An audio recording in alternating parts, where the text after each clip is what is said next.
Hello, you absolutely amazing person, you. It's Sandy Boucher here once again with another week of content hoping to inspire you, motivate you, educate you, whatever you need so that together you and I can bring this country together. Nothing would make me happier than having everyone that lives within Canadian borders believing that this is a great country to live in. And the reality is, if you do believe that already, then you need to realize there's a whole bunch of people that don't. And they're not just being negative Nellies. I was one of those people. I still might be. I believe in the future of Canada. I believe in the potential of Canada. I just don't think we're there yet. So we're going to work on that this week. And together we can do this. I know we can. So I have a question for you, as I so often do. I want you to imagine a married couple. And maybe they've been married 2, 3, 4, 5 years. Anyone who's ever been married knows that's a journey. Not always easy. You got to learn to compromise. You got to learn to share. There's a lot going on. And I just want you to imagine that this couple finds themselves in a rough spot. Things don't seem to be improving. They've tried and it's just not getting there. So they decide to look into marriage counseling.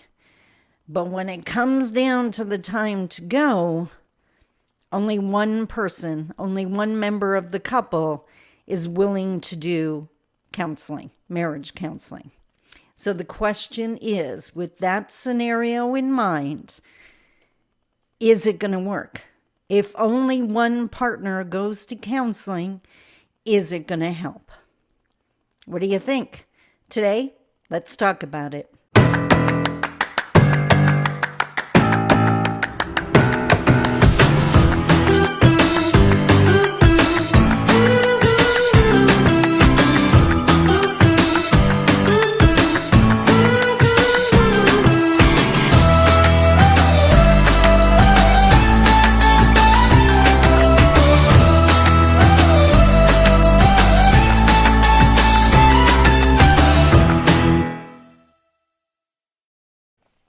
Bonjour, Mishko Paganan, Quain Adishnakas Mangdo Dam. Hi everybody, it's Sandy Boucher here once again, recording this video on my brand new Mac with my brand new microphone, and hopefully all of this is working awesome for you. And thank you for sticking out the journey with me last week when I definitely had the settings wrong on my microphone. So in the opening, I gave you the scenario of the married couple. And I asked you, do you think it would work? Do you think it would help? Can we save this couple's marriage if only one partner is willing to go to counseling? Now, you may think that's a ludicrous situation. It was actually mine. You see, when I was married to a certain individual, our relationship definitely got rocky. And I have no idea how much he was trying. How would I know? But I know how hard I was trying. And anything I tried was definitely not working. So I suggested marriage counseling and he agreed. But when it came time to go, he refused. He believed we didn't need it. It was a waste of time. And more importantly, he wasn't, quote unquote, the problem. So, I don't know. I had never been married before. Maybe I was the problem. So I decided to go. Even if he wasn't going to, I was going to go to counseling. So I met the counselor and we sat down, and I'm certain we talked about many things. But there's only one part of the appointment that really stuck with me. Keeping in mind, I'm a 10-year domestic abuse survivor. This was not a healthy relationship. It hadn't reached the obviously problematic state yet, but there were signs. So I remember at one point in this meeting, this conversation, that I shared with the therapist. He asked me, what he could help me with because my partner wasn't there. And I said, you know what? I really wanted some help because it was a real challenge on our relationship, this fact that I didn't have a sense of humor. And he kind of made a face. He thought that was interesting. And he said, okay, what makes you say that? And I explained to him how I always thought I had a sense of humor. I thought I had a really good sense of humor. But since being with my husband, I realized I didn't, because he says things that hurt my feelings or upset me. And when I bring it to his attention, he always tells me that he was just joking and that I have such a lousy sense of humor that I overreact and didn't even realize he was joking. Rest assured that I left that appointment reassured that there was nothing wrong with my sense of humor. Disguising an insult as a joke and then gaslighting someone by telling them it's their problem if they don't think it's funny is problematic at its core. But let's look at this scenario of only one partner receiving training. Is that going to help the relationship? If you've watched my videos for any length of time, you've heard me talk about balancing the feather. How, if you think of a sacred eagle feather, half of the feather represents you, and the other half of the feather represents whoever you're in relationship with, whether that's a parent-child relationship, an intimate partner relationship, or even a work relationship, even a boss and staff member relationship.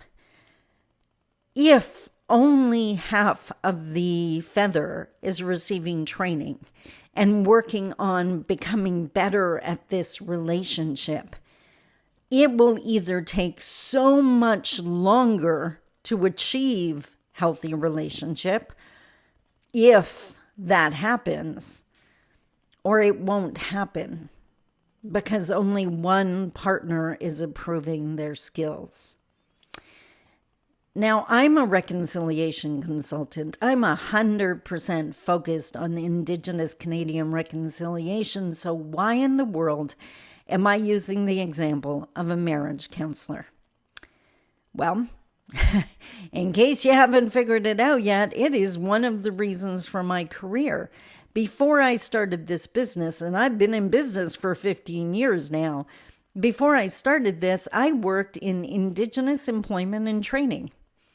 The agency I worked for, along with many, many other amazing agencies, helped Indigenous individuals find a new job, go back to school, or even start their own business. We were offering supportive, intensive training, and that had been going on for years. I worked in that industry for 20 plus years, but nowhere was there a corresponding relationship or corresponding training, I should say, for the non-Indigenous employers that these people were going to then go work for. An Indigenous Canadian relationship is a cross-cultural relationship, and any cross-cultural relationship has its challenges. The employer should know what challenges they should expect and how to navigate them. And the employee should be trained on what they can expect from this work environment, the expectations that will be on them. It just makes sense. So to end off today, all I want to say is, Canada, quit skipping your appointments. You need to sign up. Do not complain about how low your Indigenous retention numbers are. Do not complain about how hard it is to recruit and keep those people on staff if you haven't taken training.